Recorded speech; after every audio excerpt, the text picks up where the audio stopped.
Okay. So while you are finished up eating, we are going to start with our program and keep moving forward. So I have the honor of presenting today Charlotte Deleste, who is an award-winning multimedia veteran journalist. In 2006, she began her tenure at News 3 Now, WISC-TV, the CBS affiliate here in Madison. For 10 years, while working the morning show shift, which started each day at 1:30 a.m., Charlotte managed to start a family and raise 2 boys, one living with severe special needs, and create a nonprofit respite center for children living with special needs and their families. Charlotte is currently the anchor for News 3 Now at 6 and 10, which has a much later start time of 1:30 in the afternoon, and is active in causes that shines a light on special needs, education, women of color, and ending anti-Asian American hate and violence. Originally from St. Louis, Missouri, Charlotte lives in Madison with her husband, 2 boys, and 2 cats. So welcome, Charlotte.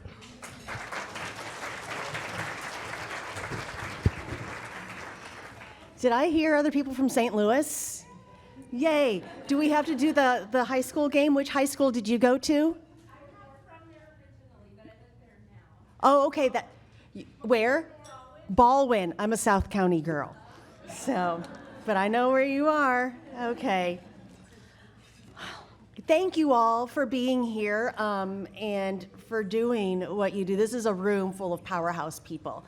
I'm sure you know that, and if you don't, you will discover it more over the next day and a half. Turned 50 this year and discovered I really need glasses. So thank you. Thank you. I thought I was going crazy. My eye doctor said that when you turn 50, it just gets worse, and I was like, oh gosh.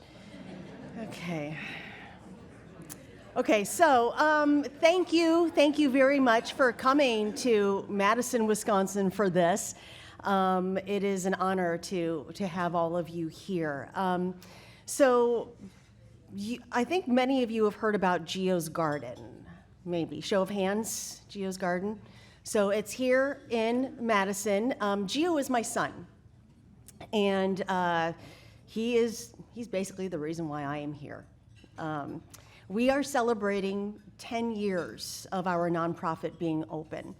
We started this thank you.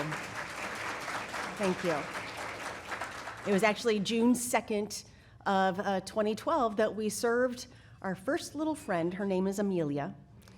And it has been amazing. Now, how did this all start? So I had Geo. And he had seizures, but we didn't know that he had seizures at the time. And eventually, by the time he was, it was like 6 months old, we captured an event on video and showed it to our doctor because we thought they were night terrors. And she said, no, those aren't night terrors, those are seizures. You need to go to the hospital right away. Well, eventually he ended up being diagnosed with Lennox-Gastaut syndrome. If any of you are familiar with that, it's a rare childhood form of childhood epilepsy. And there is no known cure for it. He has had, since his diagnosis, he's had 3 brain surgeries, and he's also had a surgery that basically they remade his feet. They kind of had, because of all the surgeries he was having, on his right side of his brain, he was suffering paralysis on the left side of his body. So he lost it was amazing. One day he woke up and literally his arm was stuck like this. And when he would walk, he was dragging. And I was like, what is going on? So we worked hard to get him back. So he's got about 75% movement back on his left side, which is great. But because of that paralysis, it did stuff to his feet. So they were turned out, kind of almost walking on ankles. He has AFOs and everything, but his toe was winging in. They remade his feet. And they also did a tibial osteotomy, fancy term of we're going to cut your tibia and move your feet so they're forward. Needless to say, he's gone through a lot. He'll be 17 next month. And He is the light of my life. So with Lennox-Gastaut syndrome, I'm told that he will be here for 20 years, is what we're told. The doctor already predicted, but I'm thinking, well, doctors aren't always right, that a seizure is going to be the thing that's going to take him out. So, next month he turns 17, and I'm thinking that means like T-minus 3 years, So, but we're going to continue to fight and hope against all hope for that. So with Geo's, so he was seizing every day. We're talking like over 100 a day. And then I had Benicio, born 3 years exactly to the date of Geo. That wasn't planned because I am not that talented. And so Benicio came out and he was great, but he was colicky, crying all the time. So I have a working the morning shift, and nobody should be working overnights. We're just not built for that. So I have a baby who's seizing, and I have a husband who's trying to work a normal job, and then I've got Benicio who is colicky and crying all the time, and then I was undiagnosed with postpartum depression. So dealing with all that, and I realized for the first time, all those stories that I've read on the news, shaken baby syndrome, parents who are they find ways to cope and they're not healthy. I realized for the first time, I get it. Because I was there, I wanted to shake. I wanted to shake my child. I wanted to leave. I wanted to do everything. Like the thoughts, they didn't make any sense. But I stepped away. I stepped back. And I knew that, okay, there's something that has to be, someone can help me. Well, lo and behold, so Geo's turning 3, and I get a letter in the mail. I believe it was from the state of Wisconsin County, and talking about, because now that he's 3, he can qualify for different services. And I saw Respite on there and nursing care, and I thought, what is this gem? So I looked into that, and I'm like, sign me up. So they come to the house, they do an intake, and they're like, well, we'll let you know. We got to go back, the whole computer, put your information in, it's going to spit out what you get. So I get notified that we only qualified for 5 hours a week. And I said, I'm like, what? And I said, well, can I use that 5 hours for like one day? And they're like, no, you have to use it. It's only an hour a day, Monday through Friday. I'm like, what are you talking about? I'm like, what can you do in an hour? And I'm like, this is ridiculous. And I'm like, I don't understand why. And this is the exact quote, it's something that's etched in my mind. They said, Geo's not disabled enough. Despite having at that time over 30 seizures a day, missing milestones. And I thought, this can't be right. If he's not disabled enough, what does it take? What does it take to get help? In school, I was taught, and you were all taught, I would imagine, or children are taught, if you need help, you ask, right? If you are suffering in any way, ask, because somebody will be there for you. I was asking for help, and I was told, well, it can give you a little bit. But I thought, well, I was able to pull away from a situation. What about the other people, the other families, the other parents out there who can't, who don't have the strength at that moment when they should be pulling away, don't have a support system, don't have family, don't have friends, don't know how to ask, or can't use their voice because they're too darn tired. So I asked, it was a nurse actually who told me all of this, and I said, what can I do to get more? And she said, you can appeal. And I said, what does that mean? And she goes, you have to go to court. I'm like, who has time for that?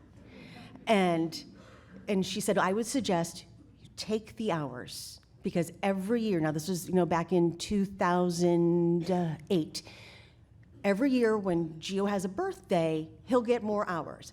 By the time he turns 6, you'll get 40 hours, no questions asked. And I'm like, that is 3 years from now. I need it right now. So I didn't take the hours. And instead I got angry. And I used my voice for the first time for something that I needed. I screamed I needed help. So I asked other people, hey, nurses, teachers, do you know anybody else who could be my situation? There's this issue. People need help, and the call isn't being answered. Well, we had a group of people. We all came together, and at a church basement, basically, and said, okay, these were therapists, these were parents, these were teachers, nurses, et cetera, who all understood this. And we're like, okay, if you could create anything, what would you want? And of course, everything was mentioned. This was the place that we all desire. But we knew theoretically, like, we can't do all of this. So let's just bring this down to one. What is the most important thing that we can start off with? And it was respite, because you all know if you can't take care of yourself, you sure as hell cannot take care of someone else. So that's what we did. And we didn't know, I didn't know what the hell I was doing. I anchor. I read copy on TV. I don't do business plans.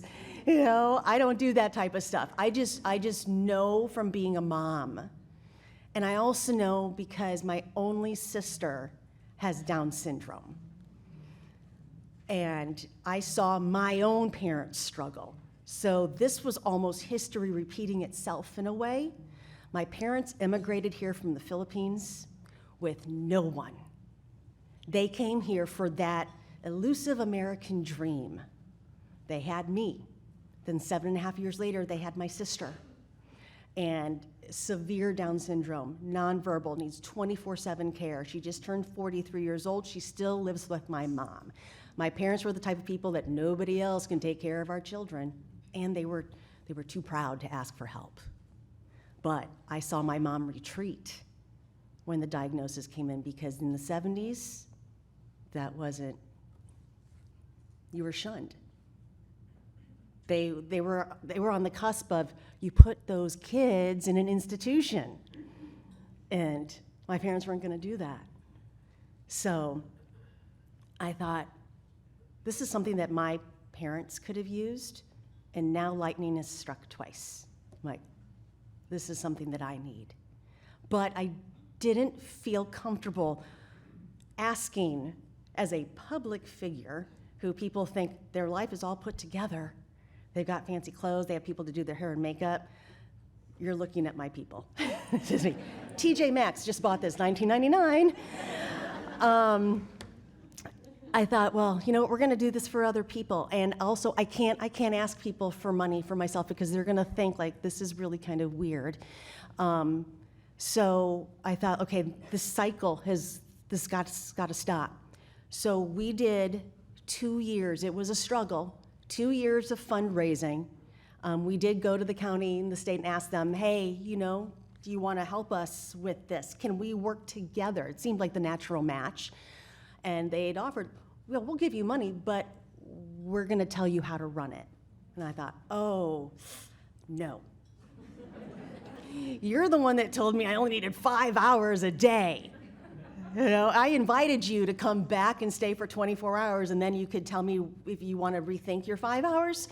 They refused to take that. So I'm like, I'm not going to take your money. I'm not going to take your hours, because you're not going to tell me how to parent a child with special needs, because I have been doing this my whole life, with the exception of 7.5 years. So we did it. It was just total grassroots. And I wanted a place that did not feel like an institution, that felt like a home and that was welcoming and where we provided hope, because that's what everybody needs. Besides love, people need hope.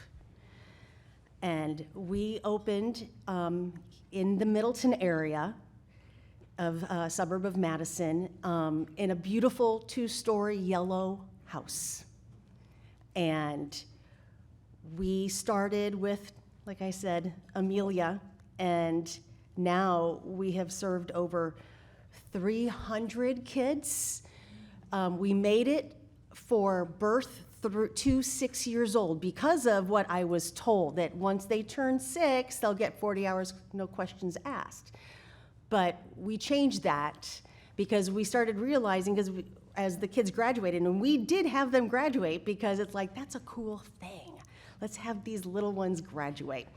So, and we have like 100 graduates now, and we have a wall in the house with their pictures and stuff, and it's just fantastic.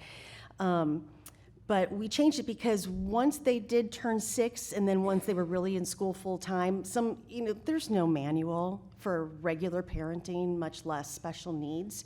And then when you go into the school system, that's a whole other jungle of worms, I like to say. And so there was that transition. So we're like, you know what, we'll just keep them. You can stay through 6 years old. And so they're out by their 7th birthday, probably 2nd grade, but we still keep in touch with them. We wanted to be like a nonstop shop also. So we do help in that sense of, okay, let's navigate this here, let's navigate this there. And the service that we provide, it's not the babysitter. You all know that. We actually work on getting them, we meet them where they're at. I mean, you have to do that regardless. We find out, are you having any additional therapies that you're having at home or elsewhere? If so, what are the goals? What are you working on? We'll work on those here. Let's get you ready for school. Let's teach you how to line up on those colorful dots that have numbers on them. Let's learn how to wait and keep our arms by our side. Art projects, all that textile, anything. We are trying to engage them. And believe me, we've had families there who have said that their doctors have told them that very little hope for their child. One said, they're not going to walk. They took their first step at GEOS. They're not going to talk. Guess what? They said a word. And it's stuff like that I see. Why can't we do this elsewhere?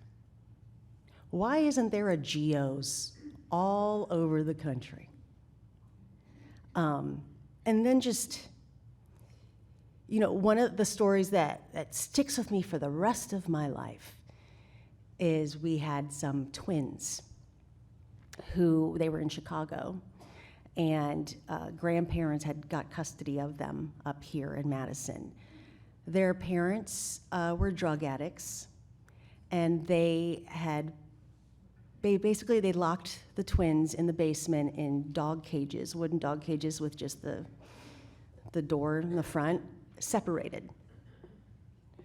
And it was almost like having 2 Tarzans, I guess, come to the house, because they didn't have any human contact.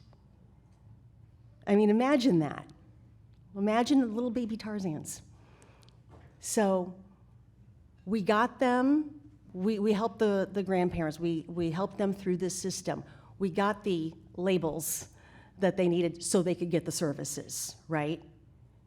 And it was tough, but those kids, no longer Tarzans. You just need some love, you need some hope, you need somebody who believes. And this is even like something like this. This is why, again, it is needed. It's not just a parent who oh God, I'm so exhausted. I haven't had a chance to do this, this, and this. I need to go grocery shopping, and I'm burnt out. Yes, there are so many of those people out there, but then there are stories of the twins, that these services are needed. The funds we have created, we have sustained ourselves really on majority private funding. We have a volunteer board of directors. We have a staff, full-time staff of 5, part-time like 10 to 15, and we have like 3 semester interns, and usually from the UW-Madison school here, just to help keep things going. And of course, we have growing pains, just like everybody else. We have switched gears from being like, okay, each family can have like 2 3-hour sessions a week, or you have 16 hours a month, use how you want it, to now it's just like, okay, we're just gonna fit you in, probably like a 3 to 4 hour session, and it's like you just make things do. We didn't charge in the beginning because that's also a big factor. You're spending money on so many other things for your child in the beginning because you don't quite really know the system yet, and you don't know where you're going to get your funds from here and there. So this was one thing, like, let's lift that burden off of people. And so we for a very, very long time, we didn't charge. And now we do it on a sliding scale. And we also, now the county has come in because people were requesting that their money go to GEOs for this service. Because as you all know, regardless, even though they have the pandemic, respite workers are just not there. So now at least, we're in the groove. The state is recognizing us now. And I tell them, like, I don't want this to be a battle. I'm not trying to be a threat, and I'm not being threatening. There's a gap. There's just a gap because there's not enough. And we're just one little piece. We're just trying to help bridge that gap. And we happen to be people who know what's going on. As a parent, as a sister, we understand. And COVID, oh my gosh, how horrible was that? We had to close down, just like everybody else did, because when you have medically fragile children that you're working with, you are not going to take any chances during a pandemic that you have no clue about. And we were worried about what's the mental health like, especially for the caregivers.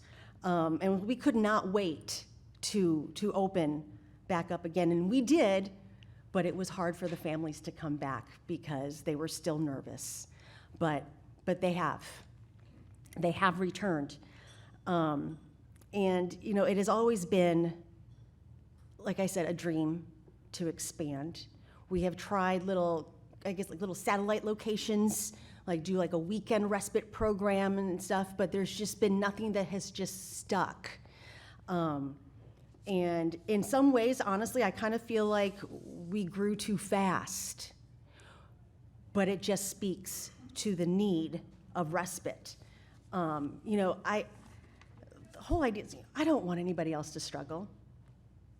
I still can imagine myself on the couch in the basement with Benicio crying on me, and I was crying because I didn't know what to do. I see that image, and I'm not necessarily out of that. Geo 16, he towers over me. He's still nonverbal. He still has a feeding tube. We're still kind of, it's the unending toileting experiment here. He wears AFOs, but he's my guy. The communication problem, right? I'm sure I'm not going to speak out of turn here. He gets violent.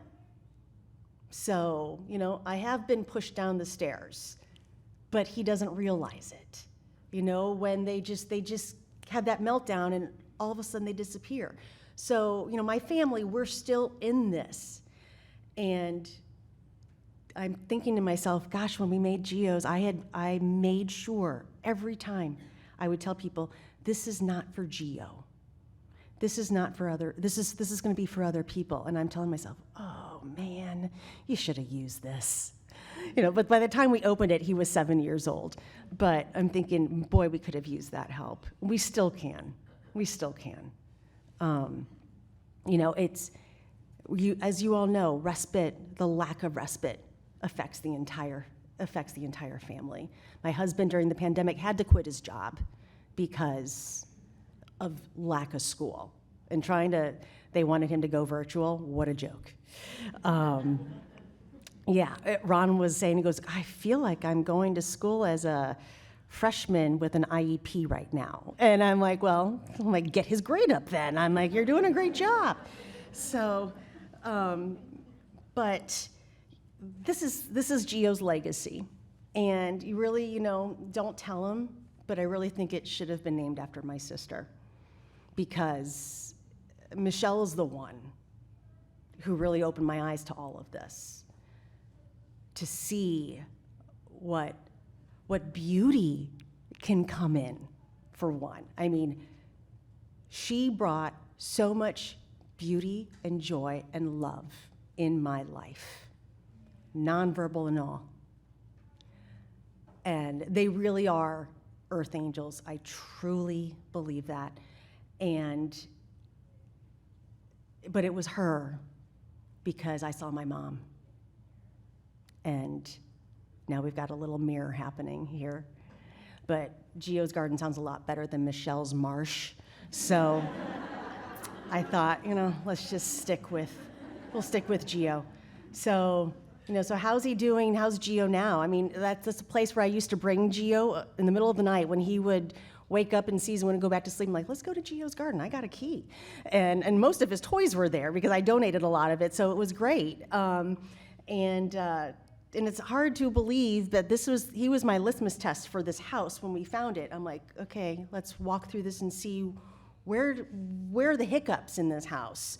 There is a higher lip on this floor. I'm like, okay, there's one. It's like Gio was the one that found all the stuff that needed to be repaired. And how could this be a house for people like him? So that little boy is now this tall, and he cracked an entire dozen eggs yesterday morning at 4 a.m. for breakfast. Doesn't know how to cook yet, but he wakes us up for that. And he also thinks he's a cat. So for the longest time, we've always had cats, and he could never, of his 20 words that he had in the beginning, 16 of them were animal noises. Meow was one of them. Actually, a cat, he couldn't say it, but when we would say, what does the cat say? He'd go like this. And we're like, what did cat say? Okay, we realized our cat, Chairman Meow, would blink instead of meow. When we'd say, because she would open her mouth and she'd go. So that's what he thought that cats do. So, but now we have 2 other cats, and all they do is meow, so he's learned to meow, and literally all he does is say, hi, hi, hi, meow. Sometimes it sounds like a cat that's dying, but at school we joke around that he identifies as feline, and apparently the high school is okay with that. So, but it's been quite the trip.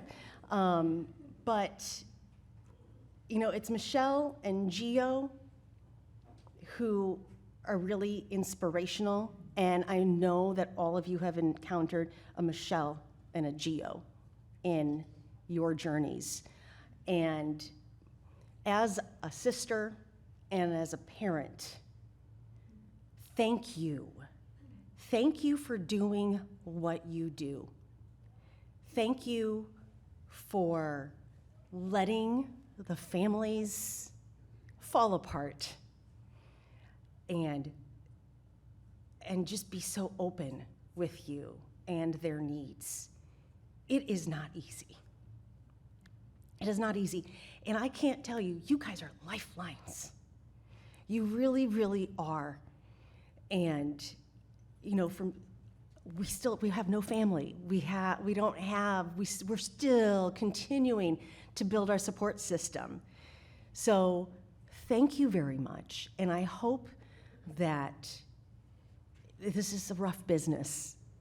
I'm not gonna sugarcoat that at all. This is a rough business. It's a rough time because the help isn't out there.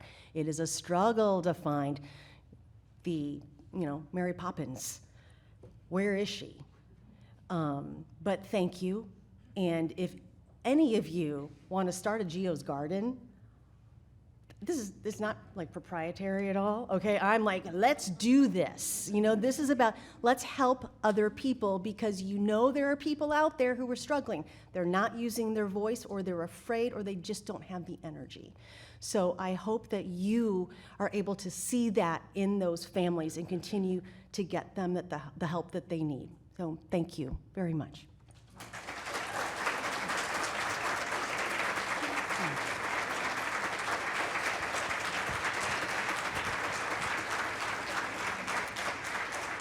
Does anybody have any questions? Questions or comments? Any final? Yeah, Lisa. I was so relating to what you were talking about, having a daughter who has special needs, significant special needs. I could have so used a Geo's because she would go to more mainstream daycares, but I would get a call saying, we're doing a field trip today. Your daughter's gonna hold us back. You need to come get her. Or she was learning to do sign language, and they would do a big pageant to What a Wonderful World. Mm-hmm. They had my daughter sit out, the one thing she could participate in. And if there was a Geo's around here, it would have been so different. Mm-hmm. And I wouldn't have all these horrible stories that make me want to cry. So you did a great job here, and I love that you're able to share the model that you created and encourage everybody else to do the same. So thank you. Thank you.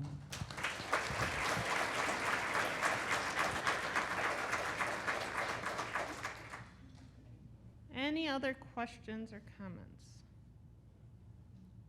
All right. Okay. Oh. Oh, up in the front. Wait a minute, one more.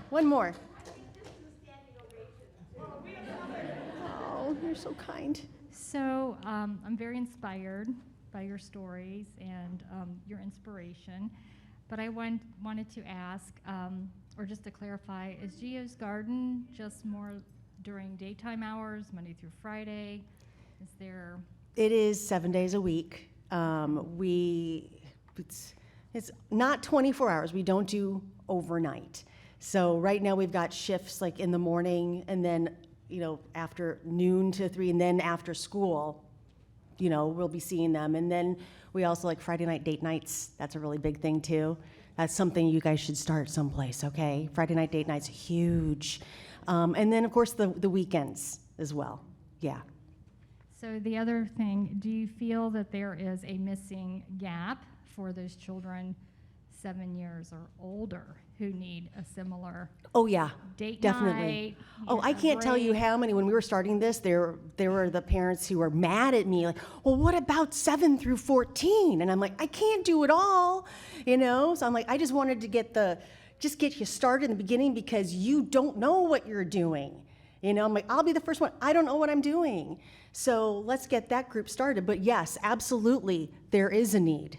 There is a need. Well, and you did make a great point that once they reach that certain age of 7, then at least they could get 40 hours of private duty nursing if they can find the nurse to stay in the home. Right. So that does help to give families a little break when somebody's in their home that they could go out. So, Yeah. But thank you for what you do. Thank you. Okay. Oh, questions over here?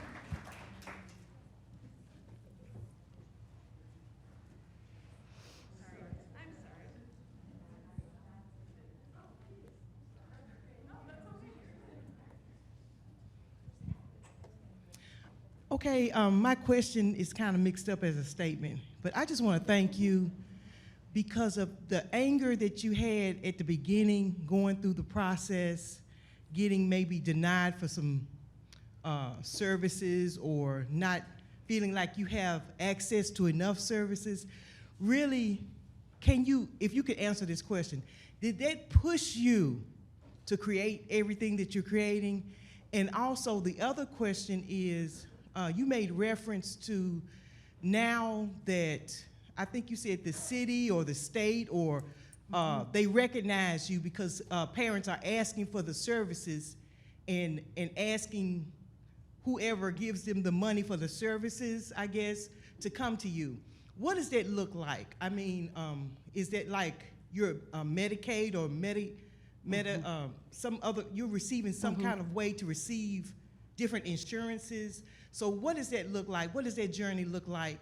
So the first question is about the anger and how it catapulted you. And the second question is about now that you are in this, allowing other people to get access to different services because of their types of insurance. I got you. I hope that was right. Oh, I'm no, sorry. I got you. I got you.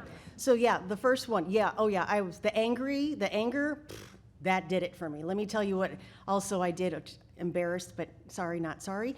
So we have this Representative John Erpenbach here, who is really, really big on family and children. And he happened to be at the same Italian Workmen's Club sauce tasting competition that I was at on this random Sunday. And so I'm like, hey, Representative Erpenbach, so you don't really know me. I work at your girlfriend's competing TV station, but here's my story. And can you help me get some government help, whatever, you know? And I said, can you come over to my house and have coffee? So he did, and he came over, and I had 3 people over there. I'm like, okay, this is what's going on, this is what they told me, this is what we wanna do, and he's like, oh, I'll put you in touch with people. And one person said, oh, no, I'm the wrong person, you call this person, ended up full circle. So that's when I realized I'm not gonna get any government help, but I kept going. That anger, I'm like, if I have to go to another sauce tasting competition, I'll do it. Which representative is going to be there next? Now, as for the whole county funding, Val was she was our executive director. She's my first executive director. So you've got, this is your Google right here, okay, for Geo's Garden. So she was with me. I hired her right after we got the house. So she's been with me through all of this. So Val, I'm going to leave that to you because that's her pay grade, not mine. So. Well, and we are very fortunate in Wisconsin to have funding for respite. So through our children waiver funds, so through the Medicaid funds, or on the adult system, the family care IRIS funds for respite. So once we were able to, many years ago, they eliminated the wait list in Wisconsin and put a lot of money towards the children's side. And so once that happened, we were able to start charging and getting some of those funds for GEOs because the wait list disappeared. There's still some wait, obviously, because it's not a perfect system, but just having those Medicaid funds through the long-term support waivers, through IRIS, through family care, through all of the different systems. I don't remember what it was, Val, that we finally got recognized. Because I remember the beginning, they're like, oh, nope, their money can't go to GEOs. But then something had happened, I don't know what it was. Yeah, they did, so the children's system in Wisconsin is absolutely wonderful. They have really done a huge push in recognizing that respite is a need. And so they really work towards doing outreach for more providers. And part of that was doing outreach to agencies and having more people, when they go to their caseworkers, saying, oh, I need respite, or, oh, I've heard about GEOs, why can't I use them? And word of mouth, and you guys all know this, word of mouth is awesome. And that's where we get the bulk of services, and that's where we get the bulk of the people we work with, because no one knows what respite is. And so we need to have word of mouth, and that is so, so important. And that's how that's how funding started for GEOs, that's how we got clients, that's how families heard about it. It was all word of mouth, and that's hard work. And we were very fortunate to have a public figure to get the message out there. And what was great is Charlotte does an awesome job of not just talking about GEOs, but respite in general, and the families and how much they struggle and how much it's needed. So we're very fortunate to have someone able to do that, and it just grew. So I saw one more hand.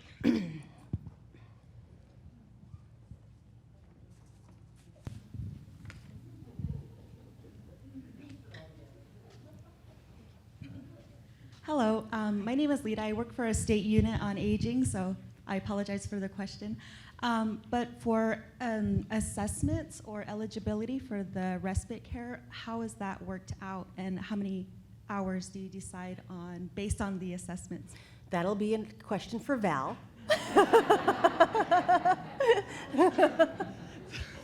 So with GEOs, we really didn't want to, again, paperwork sucks, right? Yep. Paperwork is not fun, and we didn't want to have another challenge for families. And so we didn't do an assessment on, oh, you, because of these needs, you get this many hours, or this is what you're required for. You fill out the basic paperwork, we meet with you, we share resources with you, and then we allow you to come and use our services. So all families across the board get the same amount of hours, and it's just working within their schedule. Any other No one questions else? or comments? Oh. Oh, thank you. Oh. Oh. Want to come over here? Somebody's magnetic. Oh my God. I'll try to be loud. Okay. Thank you so much for the information. My name is Tim. I'm coming from Michigan, and I'm founding organization. And one of the things in which I have heard a lot during the conferences, something you just mentioned is just like a lot of people we talk to or families do not know what respite is. But I think in as providers, I hear it a lot. It's like, well, we're gonna provide respite, but like we're saying this term that the families are not relating to. Like, what would be your suggestion in like either wording or communicating that hopefully closes that communication gap in doing outreach? I think it's just continuing to talk to people. The more that you say the word and the more that you define it and the more that people are not saying respite. How many times have you heard that, right? And you're just like, oh, nails on a chalkboard are better than that. I think, Tim, did you say your name's Tim? Yes. Yeah. So I would say you have to continue to talk about it. And if you have to, so in broadcast news, we're always told, talk to people like you're talking to a kindergarten class. So you got to keep it real basic. So for me, basic when it comes to respite is babysitting. And it kind of turns my stomach to say that. Okay, but if it's going to get people to understand, okay, you just need a caretaker, a babysitter. I think it's just having that word out there and somebody talking about it and talking about it properly. I think that's the only way to defeat it, because I think it's a kind of a wall that instead of we're bouncing up against and going back, we need to break through that wall. And instead of just going back, oh, we're going to retreat, let's just use babysitting or whatever, we have to push through that wall together to make that an everyday word. I hope that helps. Mm-hmm. Hi. Okay. Are you sure? Yeah. I'm not going to take credit for this because it did not come from me, but someone said we should rebrand it as Respite. Oh, I like that, Respite. Ooh, we need to coin that and just make T-shirts. I like that. That's a good idea. All right, no more questions? You can always find me. If you have questions later on, just Google my name, and if there's another Charlotte Deleste, let me know, because there's not anyone in the entire world. So they obviously have my information, and they have a credit card under my name or something. So, but there's only one Charlotte Deleste, so please do not hesitate to reach out to me. Thank you. Okay, now I would like to invite Cassandra Furman to the stage to present the Innovative and Exemplary Respite Services Awards. Hi. Come on in. I want to thank Charlotte for putting in a plug for the Innovative and Exemplary Service Awards without even knowing it. She said at the end that we need more of these geo gardens. Build them, make them come. And one of the things that Arch did many years ago was we realized that there are excellent programs out there and folks don't know about them.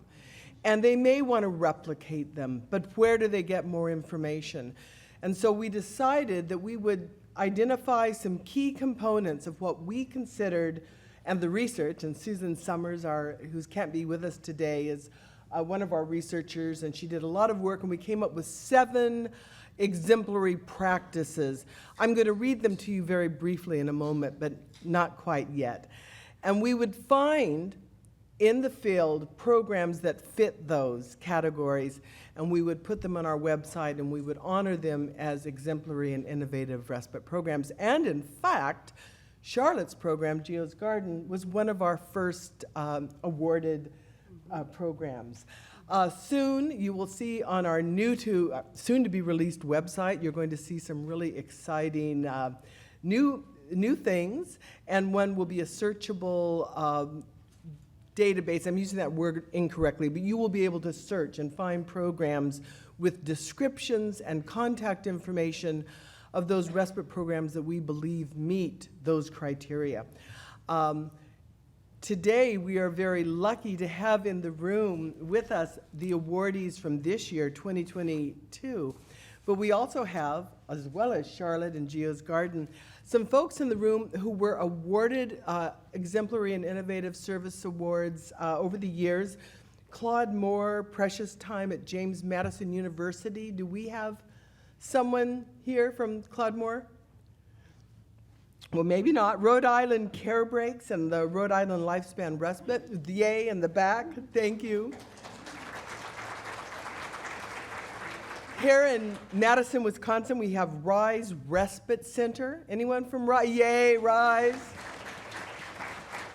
And by the way, since I've hit Rise right now, I want you to know that when we talk about our respite programs, emergency respite or crisis care qualifies. And a lot of folks don't see them all in the same bag. They are in the same bag if you're providing a break for folks when they need it.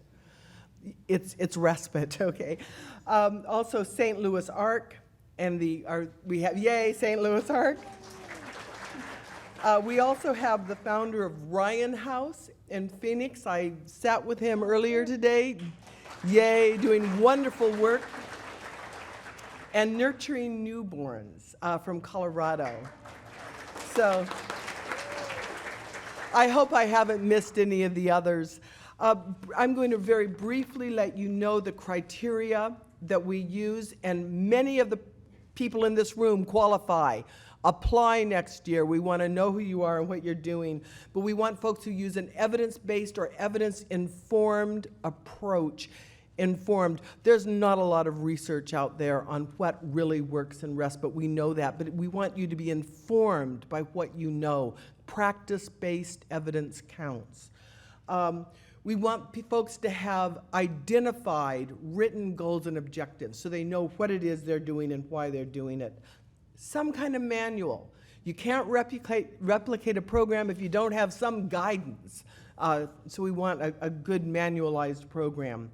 Person and family-centered services, a good professional development plan for your staff, an evaluation plan, and a way of collecting data according to that plan, and then being sustainable. We're going to talk a lot more about this tomorrow when this year's awardees will be presenting how they fit those criteria tomorrow in the afternoon. Well, sorry, 11:30 to 12:30, conference room 3. If you can make it, we'd love to see you there. And now I'm going to let Charlotte give the awards. Okay. All right, first I would like to invite Elaine Whitford with the Center for Volunteer Caregiving in Cary, North Carolina, up to the stage. The Center for Volunteer Caregiving has a 22-year history providing in-home respite to caregivers of adults and physical disabilities, dementia and memory conditions, chronic illness, and special medical needs. Services are available at no cost to families by more than 50 volunteers, providing more than 2,000 hours of respite yearly. Families and volunteers are made to feel part of a community, and with some volunteers having served in this capacity for 15 years. So please give it up for the Center for Volunteer Caregiving.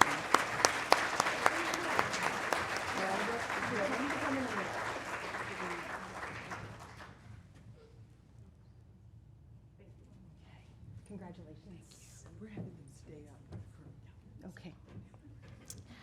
All right, next I invite Tracy Sinowitz from Hearts Respite in Huntsville, Alabama. Hearts provides home-based respite to caregivers of children birth to 19 years with intellectual, developmental, and physical disabilities, mental or behavioral health conditions, and chronic illness or special medical needs through a voucher service model.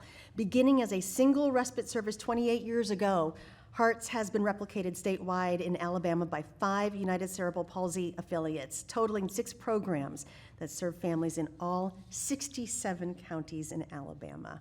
Congratulations to Hearts.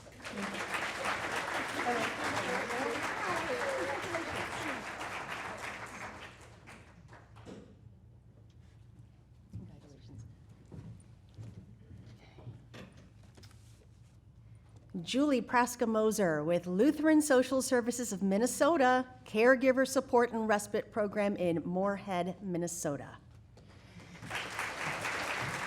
So, Lutheran Social Service of Minnesota Caregiver Support and Respite Program has been supporting caregivers for the past 30 years. The program provides respite care resources to grow their caregiving skills and the opportunity to connect with others through support groups and education. The program offers both in-person and virtual services, which are especially relevant for families living in a rural area where services aren't always available. A hallmark of their innovation is newly developed emergency care planning that includes the creation of a care team and an individualized family emergency plan for respite and other supports. Give it up.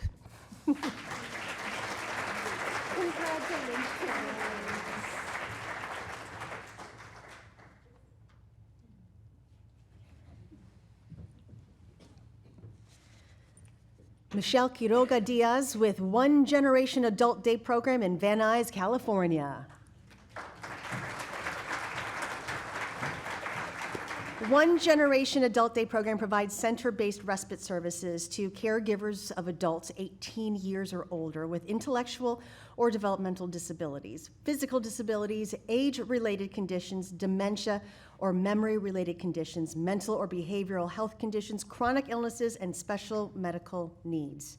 That's a lot. Beginning in 1978 as a volunteer-led senior center, during the subsequent 4+ decades, services have grown and evolved to meet the needs of adults and older adults throughout the aging spectrum, ultimately implementing an intergenerational shared site for adult day services, childcare that is recognized nationally. Congratulations.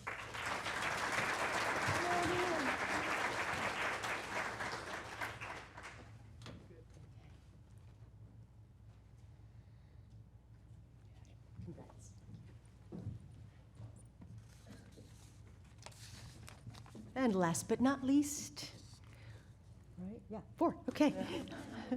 Whitney Stout with Park Center for Disabilities Caregiver Relief Services in St. Petersburg, Florida. Park Center for Disabilities Caregiver Relief Services, in existence for 12 years, serves children birth through 18 years with intellectual, developmental, or physical disabilities, mental health or behavioral conditions, chronic illness, special medical needs, and or diagnosed trauma. Qualifying families receive 15 to 35 hours of in-home respite monthly at no cost to them. The program's whole family approach works to reduce caregiver stress and support family stability. Enrolled families are further supported by a formal crisis planning process that is comprehensive in scope and includes ongoing practical support to help families avert emergencies. Congratulations. Wow.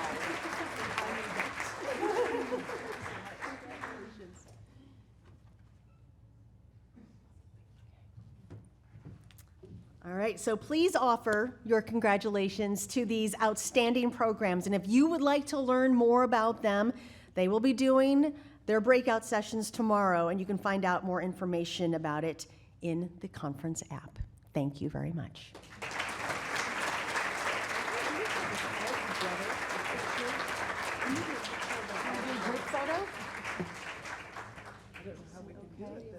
Let's see. Okay. Come on. Thank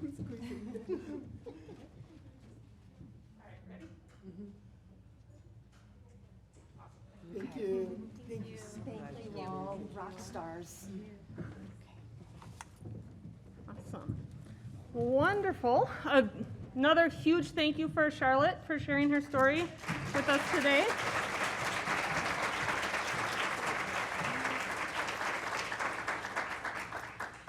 I did want to walk through the surveys in your Whova app. So I know there were some questions after the first session this morning. If you go into your Whova app and you click on the session that you attended, the group sessions, all of that, there's a section that's a paragraph that is overview, and then there's a little button that says show more.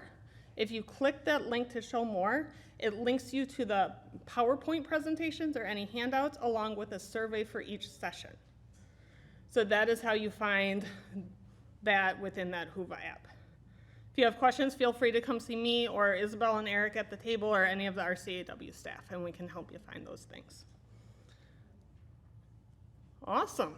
So we're done a little bit early, so you have a little bit more of a break. But thank you so much for attending lunch, and we will see you at the next breakout session. So have a great afternoon.